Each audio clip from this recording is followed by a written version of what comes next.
यहाँ पर आप सिर्फ एक या फिर दो आदमी का यहाँ पर जो आप नाम दे सकते हैं। अगर आप दो या तीन भी कोई दिक्कत नहीं है, दे सकते हैं, लेकिन अगर एक ही देते हैं तो कोई भी यहाँ पर दिक्कत होने वाले नहीं है। तो ये दोनों मान के चलिए ये भाई है और ये दोनों जो भाई है यहाँ पर नाम आप लिख दिए। उसके बाद जो है आप क्या लगेंगे, जिसका जमीन है उनका आप पुत्र लगेंगे।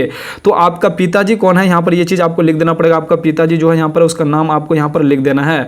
तो ये नाम लिखने के बाद आपका जो है निवासी ग्राम को आप लिख देना है। आपके पास आधार कार्ड होंगे, आधार कार्ड के हिसाब से आपका अपना यहाँ पर डेटा आपको भर देना है कि आपका ग्राम कहाँ पर है, उसके बाद डाकघर आपका कौन सा है, उसके बाद थाना कहाँ पर है आपका, उसके बाद अंचल कौन सा है आपका, जिला कौन सा है, ये आपको बारीकी से भर देना है। उसके बाद आपको अपना फ़ोन नंबर देना है, ठीक है। उसके बाद जो है यहाँ पर जो आपको पिन कोड देना है। उसके बाद यहाँ पर मोबाइल नंबर जो है यहाँ पर दिख रहा है, ये मोबाइल नंबर आपको अपना दे देना है।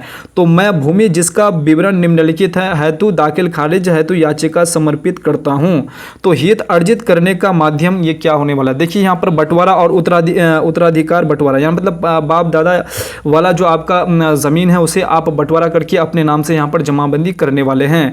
तो इस तरीके से आपको यहाँ पर दिख रहा होगा कि ये जो है हित अर्जित करने से संबंधित साक्ष्य का विवरण, अब कौन से ज़मीन से और किस प्रकार की जो ज़मीन है उनसे आप अपना जो है यहाँ पर जमाबंदी अपने नाम से कायम करना चाह रहे हैं, उसका डिटेल आपको यहाँ पर भरना होगा।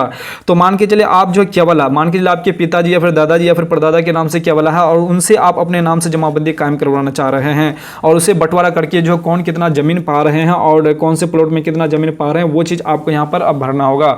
तो सबसे पहले आपको ये दिख रहा होगा, तो ये जो है दस्तावेज का प्रकार आपको देना पड़ेगा। यहाँ पर जो भी है केवला है तो केवला आपको यहाँ पर बैठाना होगा। उसके बाद केवला में जो है यहाँ पर दस्तावेज संख्या यहाँ पर आपको देना, जो डीड संख्या होता है वो आपका केवला का जो है ऊपर ही आपको देखने को मिलेगा, तो वो डीड संख्या आपको यहाँ पर भर देना है। उसके बाद दस्तावेज दिनांक जो है जिस दिन आपका ज़मीन का यहाँ पर रजिस्ट्री हुए हैं उस ऑटो डेट आपको यहाँ पर डालना पड़ेगा। उसके बाद आपका यहाँ पर दस्तावेज का मूल्य जो है, ये आपका दस्तावेज का मूल्य जो है आपका जो स्टाम्प लिए हैं आप 1000 का लिए हैं, 500 का लिए हैं, जितना का भी लिए हैं यहाँ पर वो बैठाना पड़ेगा। उसके बाद जो है निर्गमन करने वाले कोर्ट का नाम आपको यहाँ पर भर देना है। अगर आपको पता है तो यहाँ पर आप भर सकते हैं, नहीं तो इसे आप खाली छोड़ सकते हैं। उसके बाद जिला आपका कौन सा है वो आपको यहाँ पर भर देना है।